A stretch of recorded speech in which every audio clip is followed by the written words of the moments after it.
rap, manay Olympics, matik sa akin, under yan. Gold medalist, pagmasdan nyo kung tapakan tong number 1. Tigbalat, pagyan natin! At sabi ka, tangina mo, kakagawa ko nga lang eh. Ay. Kung eto daw ako, nabadibag sana si Apex. Wow, nakakatakot. Nakakahiya naman sa hindi umabot. Pero, congrats! Negosyante ka na pala. Kaya ba nag-aangas ka?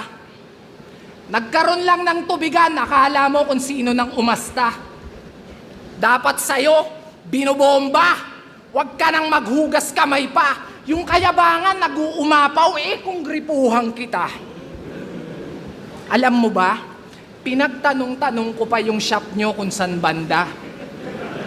Kaya pala di maturo-turo ni tanga.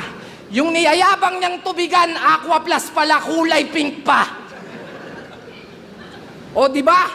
Nakatikim lang ng konting ginhawa, etong timawa, lahat na binabangga.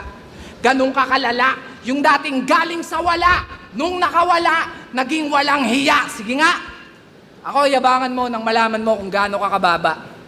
Pasensya ko, di ganong kahaba. Di lahat pwede mong mamama. Lumugar ka bata. Dahil pag ako nagpamuka, kahit stable ka na, di pwedeng di ka mauga. Pero di nyo mauga. Instructor to ng kickboxing. Kaya di nyo po pwedeng ismulin. Grabe pa naman yung self-defense, talagang di nyo po pwedeng basta-bastahin. Subukan yung bulihin, talagang may makakatikim. Pag na-trigger yung defense mechanism, bigla siyang nagpapabiktim. Ayos ka din. Ang sarap mong sakalin. Bigla-bigla siya nagpapabiktim, ang sarap mong sakalin. Kaya naman, sabi niya, oo na, hindi naman ako nagdadrama. Ang problema, nakakatanga.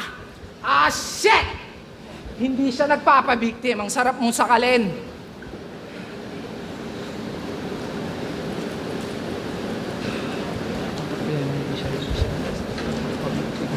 Ang sarap mong sakalin.